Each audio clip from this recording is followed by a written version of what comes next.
안녕하세요, 김직장인입니다. 여러분들의 사랑을 받는 재고, 바로 오늘은 부진재고 이야기입니다. 그래, 부진재고는 생산관리의 악이죠. 그래서 재고는 언제부터 부진이 되는가 생각해 보셨을 거예요. 뭐 열흘, 20일 또는 한 달, 30일, 창고에 한 30일 정도 안 나가고 있으면 부진재고가 되는 건가? 자, 제가 항상 생산관리 관련된 영상을 만들면서 항상 즐겁게 결론을 내곤 했는데 오늘도 마찬가지입니다. 사실 정답은 없습니다. 여러분들이 회사 상황에 따라서 부진재고의 개념을 정리를 해주시면 됩니다. 찾아보시면은 여러 가지 이론들이 나올 텐데 사실 이론은 이론일 뿐 여러분들의 회사 사정은 그보다 더 심각합니다. 부진, 즉 재고가 있음에도 안 나가고 있는 사실에 관심이 있는 부서는 생각보다 굉장히 많아요. 네, 일단 첫 번째 생산관리가 있죠. 재고를, 그 제품을 만들려고 계획을 수립하고 명령한 장본인들입니다. 그리고 영업, 제품을 최초로 등록을 했고 어떻게 보면은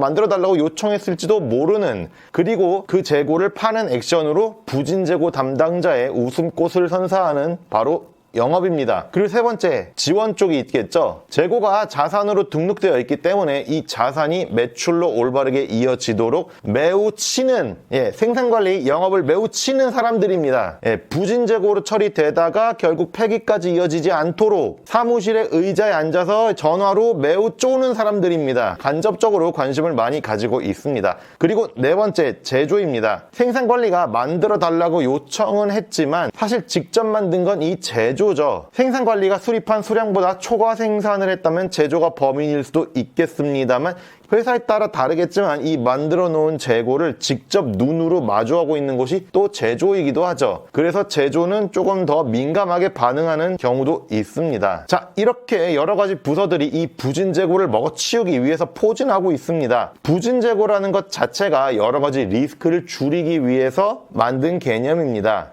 팔아야 하는데 못 팔았다든지 등등. 만일 그 리스크가 없다면 부진재고를 설정할 필요도 없어요. 예를 들어 모나미 볼펜 아시죠? 모나미 볼펜은 아마도 부진재고로 처리되기까지가 시간이 매우 길고 또는 설정하지 않았을 수도 있습니다. 별 의미가 없을 수도 있어요. 긴 시간을, 그리고 많은 양을 보관하는 데에 무리가 없고 지속적으로 잘 팔리는 제품이니까. 자, 여러 가지 리스크가 어떻게 있는지 확인해 봅시다. 첫 번째, 영업에서 못 파는 리스크입니다. 만들어서 보관 중에 만약 제품의 트렌드가 바뀐다거나 지나가서 없어진다든지 또는 단독 구매하는 고객사가 더 이상 물건을 사지 않겠다고 선언한다든지 이런 이슈가 생길 수 있겠죠. 우리 회사 외부에서 이슈가 생길 가능성이 많은 경우입니다. 부진재고가 생기지 않도록 빨리빨리 없애야겠죠. 의류 상품 같은 것들이 이런 경우에 해당한다고 보시면 될 것 같습니다. 그리고 두 번째, 재고 비용이 많이 늘어나는 경우입니다. 재고를 일정 수량 보관하게 되는 경우에는 비용이 많이 추가되는 경우가 있어요. 창고 1개를 대여하는 중에 우리 제품 재고를 100개를 보관 중인데 판매가 조금씩 느려지면서 101개를 보관하게 되는 경우가 생길 수 있습니다. 이 경우에는 창고 1개를 더 빌려야겠죠. 100개밖에 안 들어가는 창고니까 101개를 보관하려면 창고 2개가 있어야 됩니다.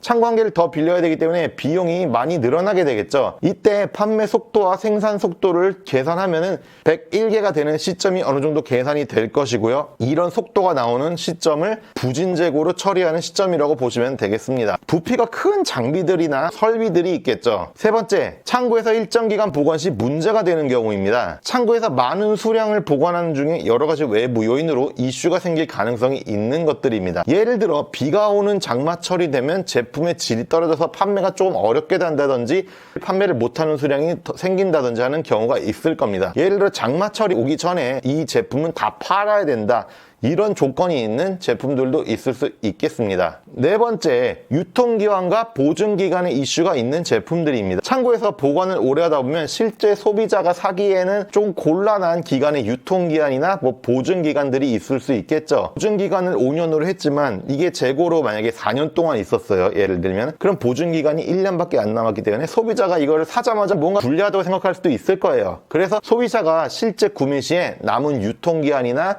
보증기간이 적절하도록 부진재고 처리를 잘 잡아주시면 되겠습니다. 네, 여러 가지 이슈가 많이 있죠. 말씀드린 예시 말고도 여러 가지 내부 요인도 있습니다. 예를 들어 각 회사에서는 12월 31일에 창고에 보관 중인 재고를 줄이려고 부진재고를 열심히 없애려고 노력해서 12월에 엄청 팔아버린다든지, 그리고 더 구매나 생산을 안 한다든지 하는 경우도 있습니다.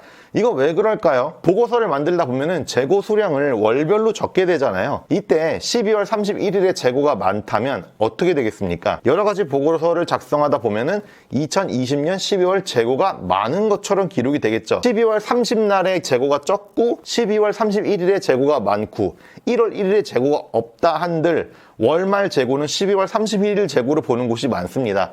그리고 2020년 연말 재고도 많은 것처럼 보이겠죠. 예를 들어 2019년 12월 30일에 재고가 100개였는데 2020년 12월 31일에는 재고가 1000개다. 그럼 재고가 작년에 비해서 10배가 늘어난 것처럼 보고서가 작성이 됩니다. 실제는 그렇지 않다고 하더라도요. 2019년에는 연말에 재고가 100이었는데 2020년에는 연말 재고가 1000이잖아요. 이런 보고서를 좋아할 사람은 사실 없어요. 이런 보고서 만들어 봤자 더 추가해야 되는 문서만 늘어날 뿐입니다. 왜 작년에 비해서 올해는 재고가 이렇게 늘어났는지, 그리고 해결책을 찾고 원인을 찾고 하다 보면은 이건 시간 낭비겠죠. 그래서 연말에는 대부분의 회사들이 다 재고를 안 가져가려고 노력을 하게 됩니다. 근데 오늘은 부진재고 설정을 어떻게 해야 하는지 조금 생각해 봤습니다. 김 직장인이었습니다.